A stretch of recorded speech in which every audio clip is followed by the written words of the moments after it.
દરેક વસ્તુના પ્રમાણ શોધવા જાઓ તો એ મુશ્કેલ હોય. એટલે પુષ્ટિ માર્ગમાં 5 તત્વો બિરાજે. જુદા જુદા સ્વરૂપે જુદા જુદા ભાવવાળા ભક્તોનું પોષણ કરવા માટે જુદા સ્વરૂપો છે.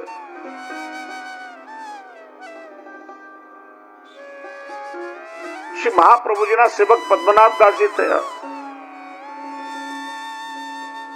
જ્યારે જ્યારે શ્રી મહાપ્રભુજીના દર્શન કરે ત્યારે શ્રી મહાપ્રભુજીના શ્રીઅંગમાં એમને સકલ વ્રજભૂમિના દર્શન થાય. માનો શ્રી વલ્લભનું હૃદય કમલ વૃંદાવન ધામ છે. આપશ્રીના શ્રીઅંગની રોમાવલી એ વૃંદાવન ધામની સઘન કુંજ નિકુંજો છે. તો આવી રીતે શ્રી વલ્લભમાં 5 તત્વો બિરાજે છે. 6 ધર્મો ને 7મા ધર્મી એટલે 7 પંચા 35 એટલે 35 શ્લોક સર્વોત્તમજીના છે. ના સર્વોત્તમજીમાં શ્રી વલ્લભના દિવ્ય 108 નામોને શ્રી ગુસાઈજીએ પ્રગટ કર્યા છે. જો વલ્લભકુલ આચાર્યોની આગળ પણ ગોસ્વામી 108 એવું લખવામાં આવે છે. 108 વખત શ્રી તમારા પટેલમાં પટેલ શ્રી 5 એવું લખાય. એનો અર્થ એટલી વખત શ્રીનો દરેક વખત શ્રી શ્રી શ્રી ના બોલીએ એટલે સંખ્યામાં લખાય. 108 ની સંખ્યા પૂર્ણ સંખ્યા છે. આપણે માળા પહેરવીએ એના મણકા પણ 108 હોય. એની પાછળ સાંખ્ય છે, ગણતરી છે. શ્રી મહાપ્રભુજીમાં તેજસ સ્વરૂપ અગ્નિ તત્વ છે. જો અગ્નિ તેજસ્વી હોય પણ અગ્નિથી પણ તેજસ્વી છે સૂર્ય. શાસ્ત્રમાં સૂર્યના 12 નામ આપવામાં આવ્યા છે. કુલ 12 પ્રકારના સૂર્ય છે. અને આ 12 સૂર્યનું તેજ શ્રી વલ્લભમાં બિરાજે છે. 12 નો અંક એ 12 સૂર્ય સૂચવે છે અને 9 નો અંક પરિપૂર્ણ અંક છે. 9 ની સંખ્યાને તમે જો 9 એકુ 9, 9 દુ 18, 8 ને 1 9, 9 તેરી 27, 7 ને 2 9, 9 ચોક 36, 6 ને 3 9, 9 પંચા 45, 5 ને 4 9. કોઈ પણ સંખ્યાનો ગુણાકાર તમે એને સરવાળો જો 9 જ આવશે. 9 એ પૂર્ણાંક કહેવાય છે. અને અંક ગણિતમાં એનાથી ઉપર કોઈ અંક જ નથી. 1 થી 9 ના જ અંક છે. પછી તો હવે શૂન્ય આવી જાય, એકડે મીંડે 10 આવી જાય. એટલે જ ભગવાનના પૂર્ણાવતારો પણ 9મીના દિવસે પ્રગટ થયા. મર્યાદા પુરુષોત્તમ રામચંદ્રજી ગઈકાલે જ ઉત્સવ ગયો, ચૈત્ર સુદ નોમ. આખા ભારત વર્ષમાં તમામ સનાતન ધર્મ પ્રેમીઓએ મનાવ્યો. ભગવાન શ્રી કૃષ્ણનું પ્રાગટ્ય અષ્ટમીના મધ્યરાત્રિએ થયું, પણ નંદ મહોત્સવ તો 9મીના દિવસે જ મનાવાયો છે. એમ શ્રી ગુસાઈજી પ્રભુ ચરણ માગસરવદ નોમના દિવસે. તો 9 એ પૂર્ણાંક છે ને 12 સૂર્ય સર્વોપરી એટલે 12 નવા અટલંતર 108.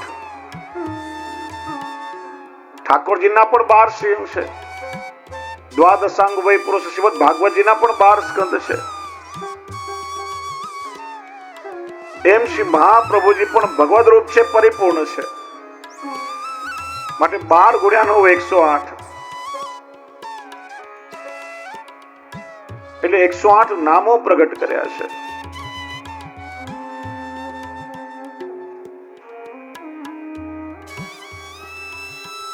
નું નામ છે શ્રી સર્વોત્તમ, શ્રી વલ્લભ. આ સર્વોત્તમ કોનું છે? જો આપણે ખાલી વલ્લભ નથી બોલતા, શ્રી વલ્લભ નિમત બોલાય હંમેશા. શ્રી વલ્લભ કેટલા સુંદર અર્થો પ્રગટ કર્યા છે શ્રી વલ્લભ શબ્દના.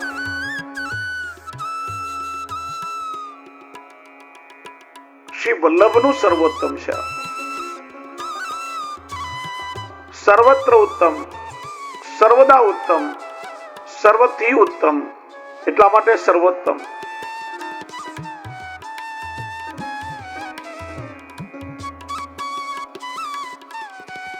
એનું કારણ ઠાકોરજી પોતે શ્રી આચાર્ય સ્વરૂપે પ્રગટ થયા છે.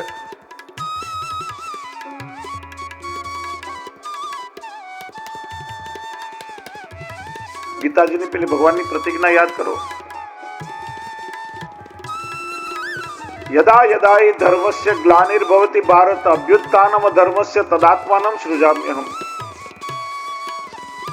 પરિત્રાણાય સાધુનામ વિનાશાય ચ દુષ્કૃતામ ધર્મ સંસ્થાપનાર્થાય સંભવામિ યુગે યુગે. જ્યારે જ્યારે ધર્મની ગ્લાનિ થશે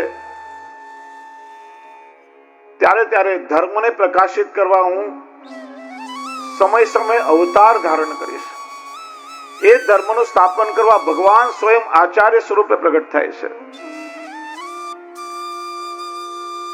ભાગવતજીના 11મા શ્લોકમાં ભગવાન પોતે આજ્ઞા કરે છે, આચાર્ય ચૈત્ય વપુષા સ્વગતિમ વ્યનક્તિમ. હું મારું સ્વરૂપ આચાર્યમાં સ્થાપિત કરું છું. એટલા માટે ભાગવતજીમાં ગુરુ શ્રી હરિ ભાવના શ્રી ગોપીનાથજી પણ આજ્ઞા કરે છે. જે આચાર્ય છે, આપણા ગુરુ છે, એમાં સાક્ષાત શ્રી હરિની ભાવના કરવી. જો અહીંયા એક સંદર્ભ સમજવા જેવો છે. ધર્મનો નાશ નથી કહ્યું, ધર્મની ગ્લાનિ કહી છે. આ ધર્મનો નાશ સંભવ નથી, કેમ કે સનાતન ધર્મ છે. સનાતન એટલે શાશ્વત, ઇટરનલ, જેનો આદિ નથી, જેનો અંત નથી, એનો ક્યારે નાશ સંભવ જ નથી. ગ્લાનિ કોને કહેવાય? દાખલા તરીકે કોઈક વ્યક્તિ આપણને ઘરમાં અત્યંત પ્રિય છે, આપણે એના વગર એક ક્ષણ પણ ન રહી શકતા હોઈએ, પણ એનો પ્રિયત્વ આપણામાં ક્યાં સુધી રહે? કે જ્યાં સુધી આ અંદર પ્રાણ છે ત્યાં સુધી. ગમે તેવો પ્રિય વ્યક્તિ હોય, એના શરીરમાંથી જ્યારે પ્રાણ છૂટી જાય તો અત્યાર સુધી જેના વગર આપણને એક સેકન્ડ ચાલતું નહીં હતું, પછી વિચારે કે જલ્દી ક્યારે એને ઘરમાંથી બહાર કાઢીએ. પછી શું આપણને એનું શરીર સાચવવું ગમે? પ્રિયતા ત્યાં સુધી હતી કે જ્યાં સુધીના પ્રાણ હતા. પ્રાણ ના ગયા પછી એના શરીરમાં આપણને ગ્લાનિ થઈ જાય છે. એમ ધર્મની ગ્લાનિ ક્યારે કહેવાય? કે જ્યારે ધર્મના પ્રાણ જાય ત્યારે. અને ધર્મના પ્રાણ એટલે શું? કે ધર્મના પ્રાણ એટલે પ્રભુ પ્રત્યેની વિશુદ્ધ ભક્તિ. ભક્તિ એ ધર્મના પ્રાણ છે. જ્યારે ધર્મમાંથી ભક્તિ ચાલી જાય, કેવલ પેટ ભરવાના સાધન તરીકેનો ઉપયોગ થવા લાગે, કેવલ શુષ્ક કર્મકાંડ રહી જાય, ધર્મમાંથી પ્રભુ પ્રત્યેનો પ્રેમ, ભક્તિ એટલે પ્રભુ પ્રત્યેનો અહેતુક પ્રેમ, એ પ્રભુમાંથી પ્રેમ ચાલ્યો જાય, જીવ જ્યારે ભગવાનને ભૂલી જાય ત્યારે કહેવાય કે ધર્મની ગ્લાનિ થઈ છે. એ ધર્મ કેવળ ક્રિયાવત થવા લાગે. અને એ જ ધર્મમાં પાછા પ્રાણ પૂરવા માટે ભગવાન આચાર્ય સ્વરૂપે અવતાર ધારણ કરે છે. 500 વર્ષ પહેલાનો સમય એવો હતો, ચારે તરફ માયાવાદનું જોર પકડ્યું હતું, માયાવાદની આંધી ફેલાઈ હતી, લોકો ભક્તિના સ્વરૂપને ભૂલી ગયા હતા. વેદ, ભાગવત, ગીતાના મન કલ્પિત અર્થઘટન થવા લાગ્યા હતા. લોકો દિશા ભૂલ્યા હતા, શું કરવું શું ના કરવું, કોઈનો મત જુદો, કોઈનો મત જુદો. અને એ સમય શ્રી મહાપ્રભુજીએ પ્રગટ થઈ ભક્તિ માર્ગાબ્જ માર્તંડ, માર્તંડ એટલે સૂર્ય સમાન પ્રગટ થઈ ધર્મને પાછો પ્રકાશિત કર્યો છે, ધર્મમાં પ્રાણ પૂર્યા છે. એટલા માટે શ્રી મહાપ્રભુજીનો અવતાર છે. ભક્તિની સાચી રીત લોકો ભૂલી ગયા હતા. એટલે તો સેવા રીત પ્રીત બ્રજજન કી જનહિત જગ પ્રગટાઈ. ભક્તિનો અર્થ એ પ્રભુ પ્રત્યેની આપણી અહેતુકી પ્રીતિ છે. લૌકિક પ્રેમ જુદો, એમાં સ્વાર્થ પણ હોય, અહંકાર પણ હોય, પણ પ્રભુ પ્રત્યેનો જે નિષ્કામ પ્રેમ છે એને ભક્તિ કહેવામાં આવે છે. એટલે જ વ્રજ ભક્તોની પ્રીતિ અનુસાર શ્રી મહાપ્રભુજી આ સેવા માર્ગ પ્રગટ કર્યો.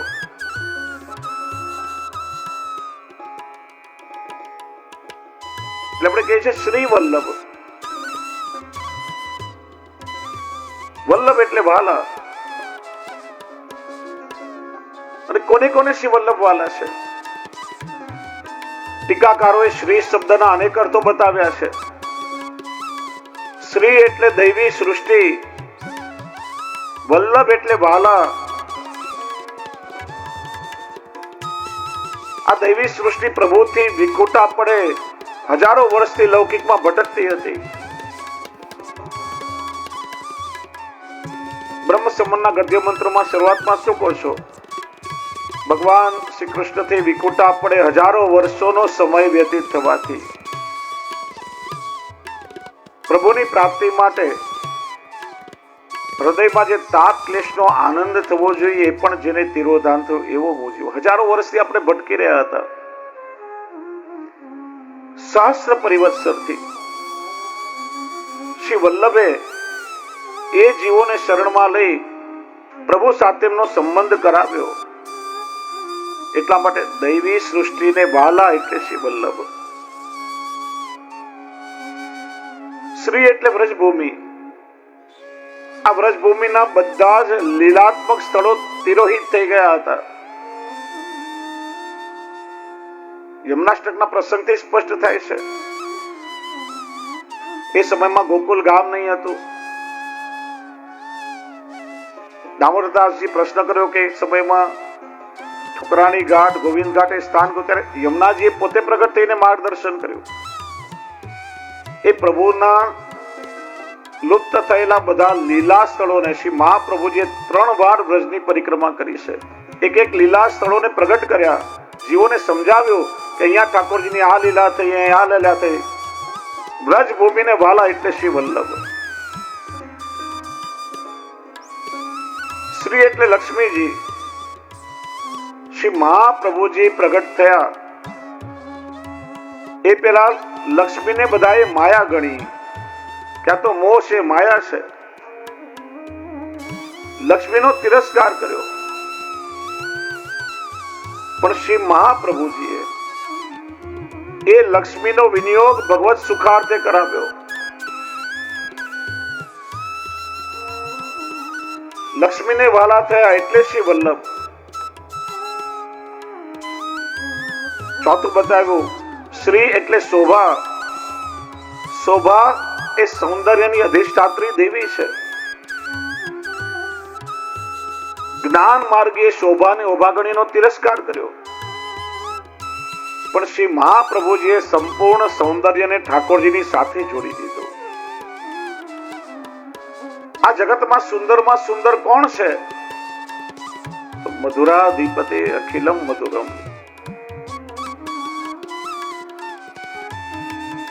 શોભાને પણ શ્રી વલ્લભ વાલા થયા એટલે નામ રાખ્યું શ્રી વલ્લભ. શ્રીનો એક અર્થ કર્યો, શ્રી એટલે સૃષ્ટિ અથવા શ્રી એટલે જગત. અન્ય મત વાળાએ જગતને મિથ્યા ગણાવ્યું. બ્રહ્મ સત્ય, જગત મિથ્યા. આ સૃષ્ટિને જગતને દોષ રૂપ ગણીનો ત્યાગ કરવાનું બતાવ્યું. શ્રી મહાપ્રભુજી કહે છે આ જગતને તમે છોડશો તો જશો ક્યાં? બધાય રહેવાનું જગતમાં છે. ભગવાન પણ અવતાર જગતમાં જ લેવાના છે. આ જગતને તમે બ્રહ્મ સ્વરૂપે જુઓ તો સર્વત્ર ભગવદ લીલાનો અનુભવ થશે. તમારું જીવન અને ભાવના પ્રભુમય બની જશે. એટલે આ જગતને સૃષ્ટિને પણ શ્રી વલ્લભ વાલા લાગ્યા. શ્રી એટલે સરસ્વતી. અત્યાર સુધી અનેક ગ્રંથકારોએ ગ્રંથો રચ્યા, પણ એમાં ભગવદ રસ મૂક્યો નહીં. કેવલ જ્ઞાનની ચર્ચાઓ થઈ. શ્રી મહાપ્રભુજીએ વેદોના ભગવત પરક અર્થ કરી બતાવ્યા. શ્રી મહાપ્રભુજીના ગ્રંથોનું જ્યારે આપણે ચિંતન કરીએ, રોમ રોમ ખીલી ઉઠે. વેદની દરેક ઋચાઓના પ્રભુ પરક અર્થ કરીને બતાવ્યા. એટલે સરસ્વતીને પણ શ્રી વલ્લભ વાલા લાગ્યા. ગોપાલદાસજી કહે છે ને, ગ્રંથો સર્વે રસરૂપ કીધા. અને ગ્રંથ રસરૂપ ક્યારે થાય? કે જ્યારે એમાં ભગવદ રસ પ્રગટ થાય. શ્રી એટલે વનસ્પતિ. વનસ્પતિ એ પૃથ્વીની શોભારૂપ છે. શ્રી મહાપ્રભુજીએ પુલિંદિની રૂપે વનસ્પતિનો પ્રભુની સેવામાં વિનિયોગ કર્યો. ફલ ફૂલ શાક પાન પ્રભુના સુખાર્થે વિનિયોગ કર્યો. એમને વાલા થાય એટલે શ્રી વલ્લભ. શ્રી એટલે શ્રી યમુનાજી. એ સમયમાં શ્રી યમુનાજીનું મહાત્મ્ય લુપ્ત થયું હતું. બધા યમુનાજીને કેવલ એક ભૌતિક નદી સમજતા હતા. શંકરાચાર્યજીને બીજા અમુક મહાનુભાવો યમનાષ્ટકની રચના કરી છે. મહાપ્રભુજીથી પહેલા 2000 વર્ષ પહેલા યમનાષ્ટક રચાયું છે. પણ એમાં યમુનાજીના કેવલ આદિ ભૌતિક અને આધ્યાત્મિક સ્વરૂપનું જ વર્ણન છે. કોઈએ નદી સ્વરૂપે જલ સ્વરૂપે સુંદરતાનું વર્ણન કર્યું, કોઈ આધ્યાત્મિક ગુણોનું વર્ણન કર્યું. નમત કૃષ્ણ તોર્ય પ્રિયામ કહી શ્રી મહાપ્રભુજી યમુનાજીના આધિદૈવિક સ્વરૂપને પ્રથમવાર બતાવ્યું. કેવલ ભૌતિક નદી નથી, ઠાકોરજીના ચતુર્થ પ્રિયા છે. યમુનાજીને પણ શ્રી વલ્લભ પ્રિય થયા. શ્રી એટલે પ્રેમ લક્ષણા ભક્તિ. શ્રી મહાપ્રભુજીથી પહેલા પ્રેમ લક્ષણા ભક્તિ તિરોહિત હતી. શ્રી મહાપ્રભુજીએ ભક્તિની સાચી રીત આપણને બતાવી.